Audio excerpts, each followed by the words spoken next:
What's up, guys? Welcome to New Jersey HorrorCon. How you guys doing out there?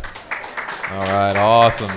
We have some amazing rock legends here with us today, so let's not waste any time. Let's get them out on stage. We have Lita Ford, Rudy Sarzo, and Doyle Von Frankenstein. Make some noise.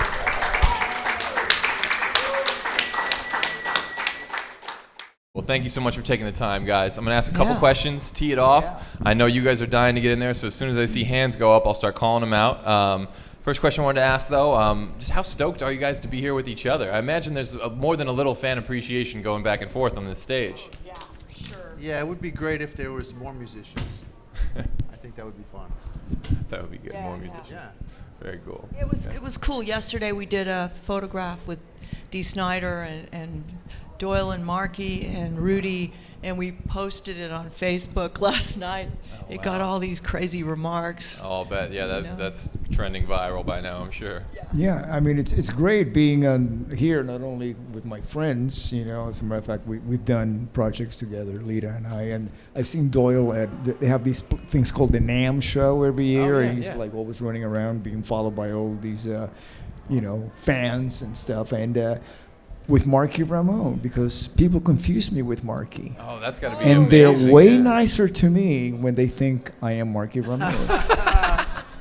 People keep buying me breakfast. You know, every morning I haven't paid for a single breakfast yet since I've been here. That's amazing. Yeah. That's incredible. They don't recognize the accent. They don't realize I don't it's say not anything. Marky. I just go. Good job. I like Smart that. move. So what rock stars did you guys admire growing up, and at what point did you say to yourselves, like, I'm going to do this, I'm going to be a musician? I'm still trying to figure that out. Yeah. I liked Alice Cooper a lot. I know. And the last 2 times I seen him, he knew my name, and my mind just exploded. You know what I mean? He's like, "Hey, I've been following you on Instagram." And then me and my girl, she did a video with him and Kane Roberts a couple weeks ago, and we took a picture with him, and he gets in the middle, and he's like, "Yeah, I feel like your marriage counselor." I'm like, "Wow, this guy's really paying attention to everything." You know? It's awesome. Oh, yay! I'm actually leaving. You say hello, and I say goodbye. I got something else to say to you in a second. It was Lita's birthday on the 19th, and I tried to call her, but her answering tape is full or whatever it is, so I couldn't sing this message. So if you join me, happy birthday to you. Happy birthday to you. Happy birthday, dear Lita. Happy birthday to you. Thank you so much. Thank you. I love you too, Dee. Safe travels. Thank you, guys. All right. I always wondered what it was like to be a rock star. Now I know. Dee Snider just pops in and wishes you, sings you a happy birthday. That is badass. And he steals the shows every time. So Yeah. he comes in, steals the show, and what do we do now? He's just got the best He's clothes, gone. too. He's like, awesome. Yay. Okay, so what were you saying about Alice? I have no idea. Marriage counseling? Oh yeah, he's. We took a picture with him. He's like, "I feel like your marriage counselor." But yeah, he's awesome. It's you know, it's really great when you meet your heroes and they know your name first, and you're just like, Yeah. it's crazy, right? Yeah. That's my favorite. Did you listen to $1 Billion Babies and Oh, I Welcome love- to My Nightmare? Oh, of course. I love the Great dead. Yeah. Oh my God, That's why I necrophilia. look like this. Yeah, right? I gotta tell you, yeah, you're pretty pale. Yeah. For a dead guy, right? Yeah.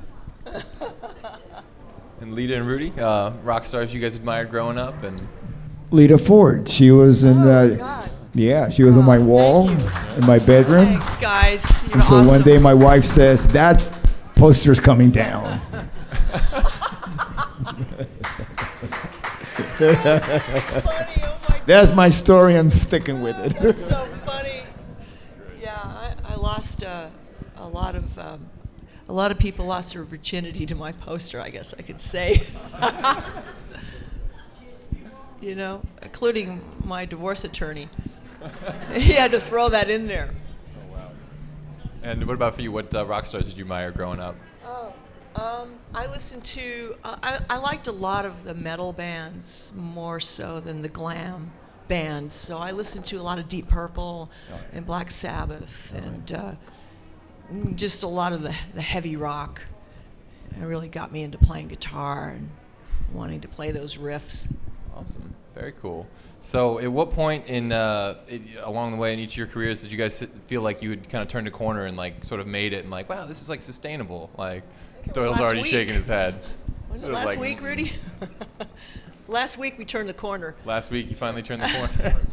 I've turned the corner so many times that I'm actually facing the same direction that when I started. Where the fuck is this corner you're talking about? There's no corner. Doyle hasn't found the corner yet. Rudy keeps turning the corner. I just turned it last week, so we're all going in the same direction, I think. Fair enough. It's fair like enough. nowadays you have to like if you ask anybody about how do you make it in the music industry today, I don't care who you are, nobody knows. No, there's no answer. There's no answer. Yeah. There's no formula. There used to be a formula. Like You'd think Gene Simmons would know. Or Paul Stanley. that's true. Yeah, They yeah. would know. They're Yeah, not the but only ones who would nobody know. knows. Paul doesn't answer. Gene will tell you. Yeah. Well. Yeah, and the He'll tell record you. company executives that used to know, they don't know anymore. That's why they became real estate agents now. Yeah. Very cool. Well, one more before we turn it over to the audience. Another thing you guys all have in common is that you all initially broke out in one band or one project, and then you all went on to have multiple successes in others. So I was curious, was there ever a moment of doubt in between those projects? Did you ever think like, oh, I had my break, it's kind of done, like how am I going to do this or redo it or top this or... Every time I'm playing a really small show and it's really like empty, I'm like, what the fuck am I still doing? Why am I up here? That's tough. I hate that. That's tough. I hate that too. It sucks. Yeah. It'd be tough. Moment of doubt? Shit. Hell no. Hell no. No All moments right. of doubt. I like that. Yeah, I mean, yeah. the moment that you have a moment of doubt, it's over. That's Yeah. it. Oh yeah. Because it's a combination of being stupid and having total blind faith about what you're doing. Yeah. You just keep moving forward. Yeah. Very cool. Very People cool. pick up on it easily too. You can't go there. Yeah. Yeah, it's very true. Very true. There's no plan B. No plan B. Yeah, the second you have a plan B, you're planning your retirement, A, right? make it work. That's it. Period. So I know that guys, the audience are ready to jump in. Guys, got any questions out there? Got one up front? Hey, that's kind of a two-part question. So one, I'm going to direct to everybody. So you mentioned joking around about super groups. Did anybody ever think like doing a super group? And Lita, I just have a question for you. So I know a couple of years back we released the Time Capsule album. It was kind of stuff from the walls. And I just gotta say, I love Rock to the Core. And I know that was written by Dee Snider. I just wonder how that came about. Like, did everybody from Kiss playing that? And how that song just came about? Yeah. Rotten to the Core is Gene on bass. Okay. And Bruce Kulick is playing rhythm guitar, and then I played rhythm guitar, Bruce played rhythm guitar, and then I threw a solo on it. But it was, I'm trying to remember how that came about. I was just writing with different people at that time, and I got all these great celebrities on this CD that no one ever heard. And then a record producer came in, and he redid the demos, and they were awesome. It's just ridiculous. The producers couldn't beat the demos, but because they were labeled as demos, they got shelved, and they released other versions of some of the songs that's on that record, but they weren't as good. So record company wanted to release a record, and I said to them, hey, I've got these songs, they're on 24-track analog tape. If we transfer them over to digital, would you release them? And they did. So I wanted to give it to the fans, because they were so good. They're so good. Cheap Trick guys and Billy Sheehan playing bass, and I mean, it's just the best of the best on that record. Jeff Scott Soto, oh my God. Yeah. Just sick. Yeah. So good. thank you for asking them. And then did you guys want to weigh on that, on your thoughts on supergroups as well, or any supergroups that, right? That was the first part of the question, right? Was for everybody? Yeah. As far as I'm concerned right now, I have my supergroup. I've got my band, and I love them. They are so badass. So I'm there. I wouldn't replace them with anybody. Do you want to? I don't have anything to say. Yeah, and in my case, my first big band playing with Ozzy Osbourne, you know, you had Ozzy and Randy Rhoads and Tommy Aldridge and then Don Airey, and that was my first supergroup. Right Yeah, there, yeah. It wasn't really intended to be a supergroup. It just turned into one, you know, because of the great talent of all of the, you know. I'm not talking about myself, but the other band members. But then there were, but there was one that was actually handpicked, and that was when David Coverdale made a list of the musicians that he wanted for the Still of the Night video. And that was Vivian Campbell, Adrian Vandenberg, who actually got to play on Here I Go Again on the record, Tommy Aldridge, and myself. So that is such a great David made record. that list, you know, so he had that in mind. So that is the closest thing, because all of us had already had success. So it was kind of like, okay, we're going to pick these successful guys and put a group around that. Yeah, absolutely. That's amazing. That's incredible. So we have a question right there. So, in extension of what you're saying, I'm actually a singer as well in a band called Jump Gennaro and Papa's Cash Quartet. And so we do a lot of swing music. And there was a time where we needed a keyboard player, which it's not easy to find somebody with street talent. And because there's always in the So, did you ever find that, knowing that there's incredible talent that you've been working with, that it could be a conflict if somebody kind of had an ego and you kind of wondered, even though that everybody has a discrete talent, working and collaborating might be difficult, or was it talking about working with Ozzy in the original group that you were sharing with us? Was there a conflict, or was it kind of like immediately flowing? Well, regarding Ozzy, when Tommy Aldridge and I joined the band, there was two things in place. One of them was to support the release of Blizzard of Oz in the United States, which had already been released in Europe and the UK prior to us beginning the 1981 tour in April, March. I won't have the exact dates in front of me. That was part of the strategy. The second layer of the strategy was that we knew that there was another album in the can already recorded. That was Diary of a Madman. Those two records were actually recorded back to back within months or weeks of each other. So we knew that was coming. We knew that we were going to take a break off right after August, September, and then continue. Again, not having to go back in the studio to record an album because it was already ready to go, Diary of a Madman. So we started that tour in October in Europe, opening up for Saxon. And that led us, and then Ozzy had a nervous breakdown, and there's a lot of stuff that happened. And then our first date for Diary of a Madman was Cow Palace, San Francisco, December 30th, 1981.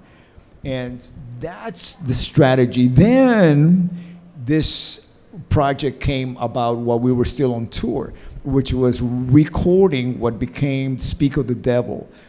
Don Arden, which I'm pretty sure you work with, he got wind of that Black Sabbath was going to come out with Live Evil.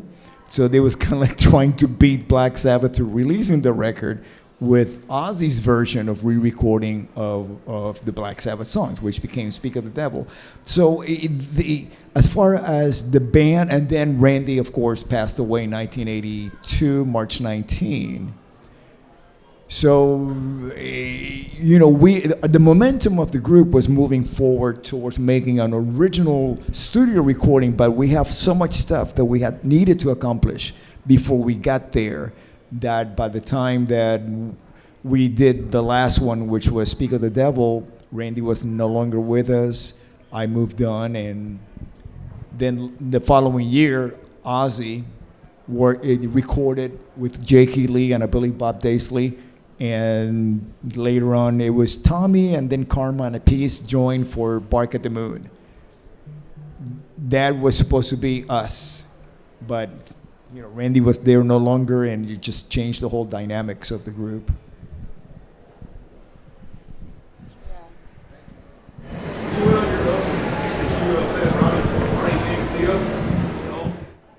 Speak up a little bit. I don't think we can hear. Did you play with Ronnie James Dio at all? Or Randy Castillo? No, Ronnie James Dio. I'm sorry? Did you play with Ronnie James Dio? Oh, yeah, I did. Thank you. She's my hearing aid. Did you play with? Yeah, I did. As a matter of fact, since you mentioned this, the last show Ronnie ever did, and they happened to be with Heaven and Hell, upstairs. Right here, 2009, House of Blues. That's the last time that Ronnie ever performed live. Dio, that's what I mean by Dio, actually, after that, we were getting ready to go on a European tour as Dio. And the last rehearsal that we did was November 16th, 2009. 6 months later, Ronnie passed away. So I was his bass player from 2004 until he passed away. Best. I have a question for Lita. What current musical projects are you working on? I'm sorry? What current musical projects are you working on? I'm working on a project that I started a long, long time ago when I was engaged to Tony Iommi. It actually got shelved. I shelved it. And I've rehashed some of that stuff and titles and rewritten some stuff, and it's just badass. I can't give you the title, but it's coming out in 2019. So I'm very happy about that. Thank you for asking. As well, for you guys, do you have any current projects, anything you're working on? I'm in a group called The Guess Who, and we just released an album last month, Friday, actually. And also, I'm special guest on a project called Dream Child, which is 2 members of Dio, Craig Goldie and Simon Wright, myself, and 2 other members, Michael Finley and Diego Valdez, who's a singer from Argentina, who now lives in Spain, but he's an incredible metal singer. So, Oh, wow. That sounds awesome. Nice. Definitely. Doyle, anything coming up? I have a band called Doyle, which my singer named. And we got 2 albums out. Yeah. I was like, well, okay. And we're going on tour October 9th through the end of the year. Awesome. Cool. Cool. Yeah. Well, I hope you stop by New Yay. Jersey. Another question? I was interested in knowing where you're originally from. I was born in Havana, Cuba, and then my family came to the United States in 1961, and we first went to Miami, and then we were relocated to West New York, New Jersey. So I grew up here. Public School number 5 and Memorial High. That was, yeah. Nice. Can you tell my Jersey accent? Come on. Yeah. Cuban Jersey, yeah. A little bit of a mix there. One thing I wanted to ask, another thing that's been a pretty distinctive marker on all your careers is consistency. I was wondering, how did you avoid people trying to sell you on every musical flavor that came along, or sub-flavor, sub-genres? The music's become so subcategorized lately. No, only things I know is the songs I play. I don't know anything else. Oh, wow. I don't know any scales, arpeggios, G clefs, you know all that stuff. I try. I don't know any of that stuff. Wow. Amazing. It comes in handy. I mean, you either fit in some kind of musical facade or you don't, Like when the 90s rolled around, The dark years. I got out of the way. I just thought, you guys, it's the grunge scene. I don't fit. I'm not even going to try. Yeah. I don't want to put away my leather jacket and wear a plaid because It's not me. I just don't fit in. So you guys have at it, and I'll be back in 2000 something.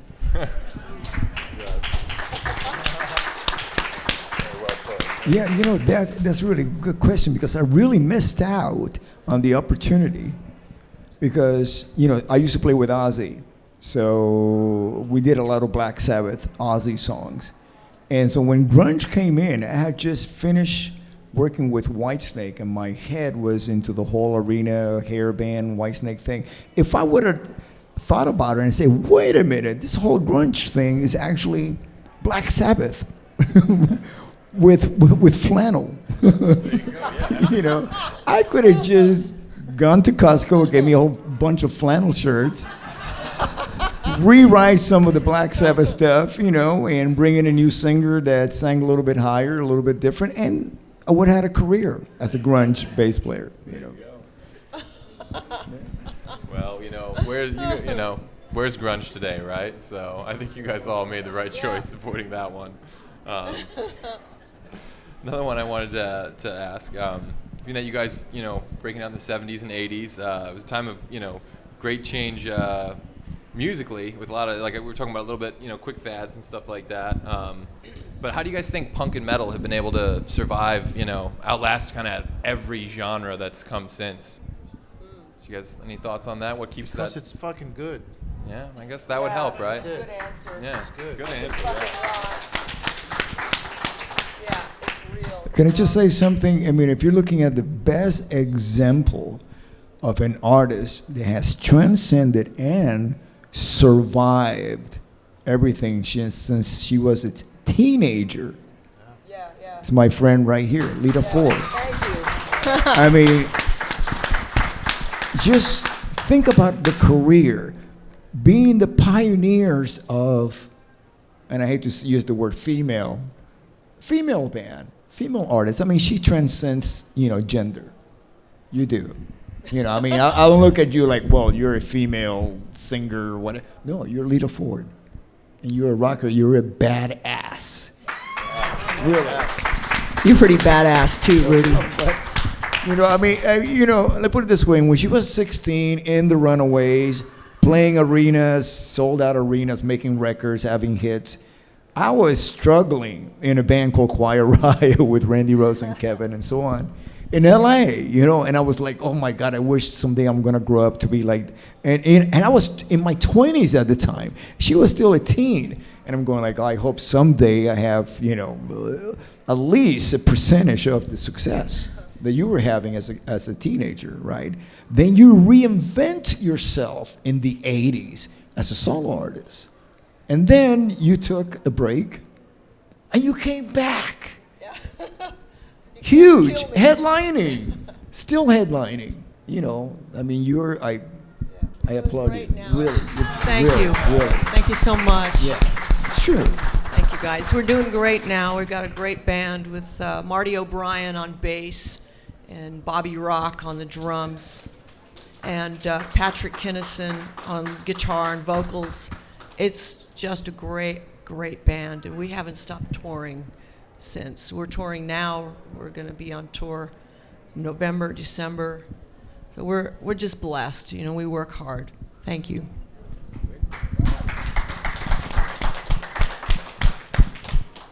I want to talk briefly, if we could, about, you know, difference of concerts today versus concerts, you know, even just a few short years ago. Like, if you guys were playing and, you know, places packed, and, you know, it's like the last song or something like that, and everyone's holding up their phones and staring into the screens, do you feel that creates kind of a disconnect? Do you feel like you're not feeding as much off the energy of the crowd anymore? Marky Ramone that question.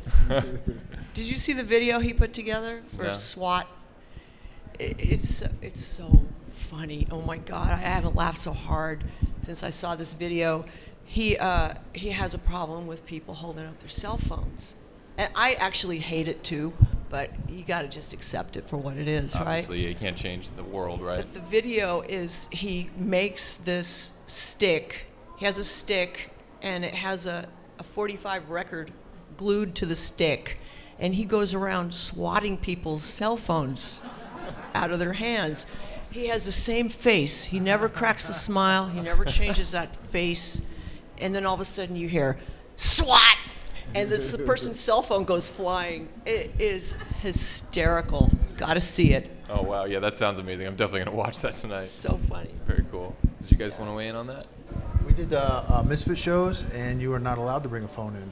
You have to put it in a bag when you get in there. Wow. And it's so much nicer because usually you just see everybody watching it through their phone. Yeah. Like they're, like they're programmed, Yeah, they are. But without it, everybody watched the show.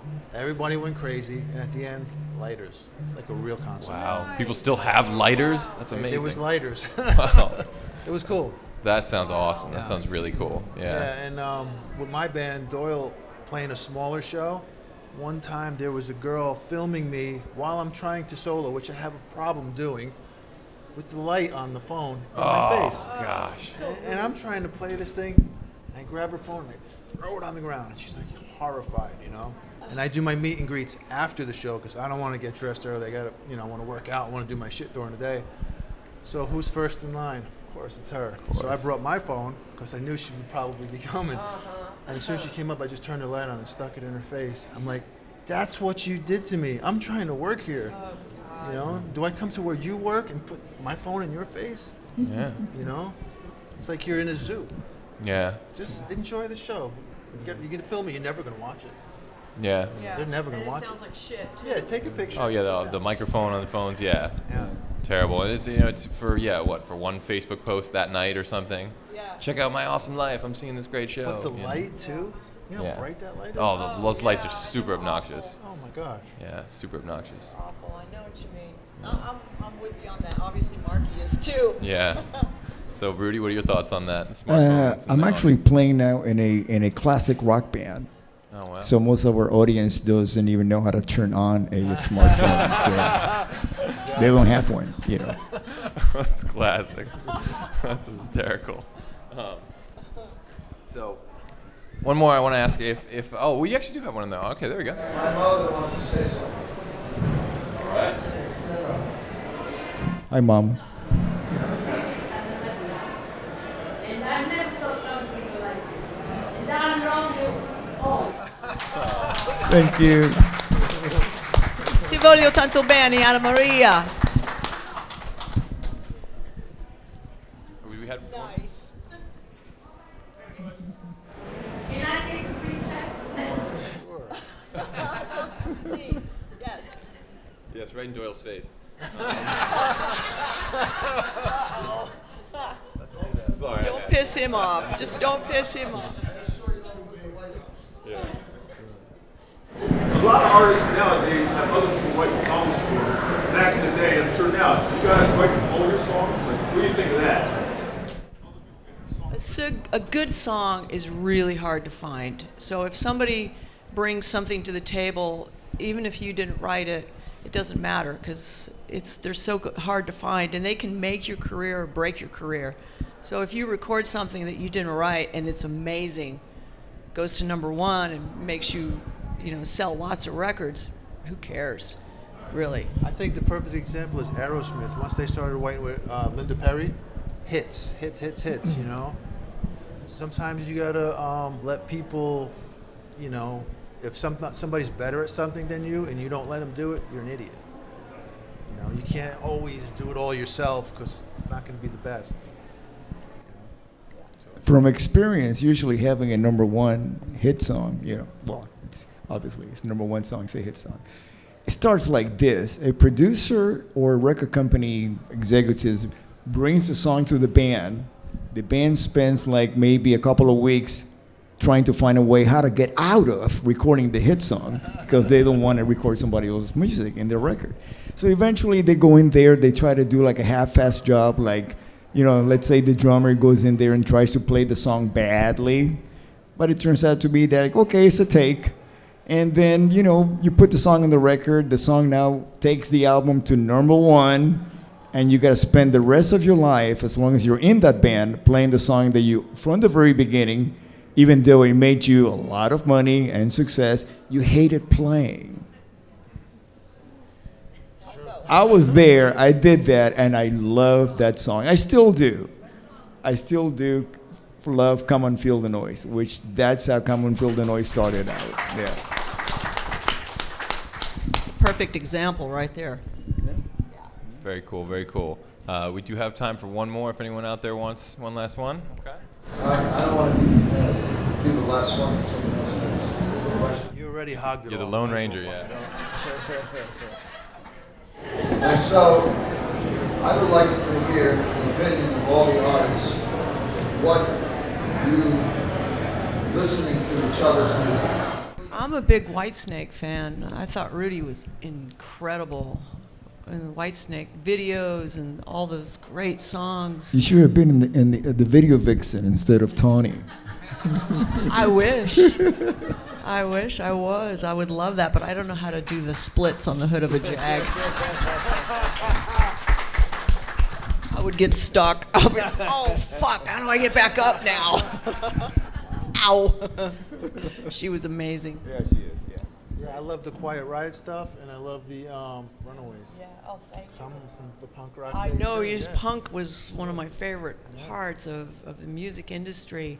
When the punk rockers came out with the Sex Pistols and the Runaways and the Ramones and all that whole era was just sick. It was so fucking nasty.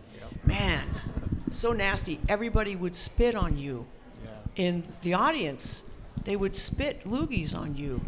And you could look across the stage over at the bass player or somebody on the other side of the stage, and it was like it was raining in the club with all the spit coming up. And that meant they liked you. Yeah. So if you didn't get spit on, you were no good. I take that a different way. Well, at least it looked like spit, right? We need to bring back the spit, but only spit at the people holding smartphones up. You Oh, know? I learned to spit. I learned real good. I taught my kids how to spit. It kind of runs in the family. Very cool, very cool. So we're pretty much out of time, guys, but make some noise, a round of applause. Show me you guys how much you appreciate it. Thanks so much.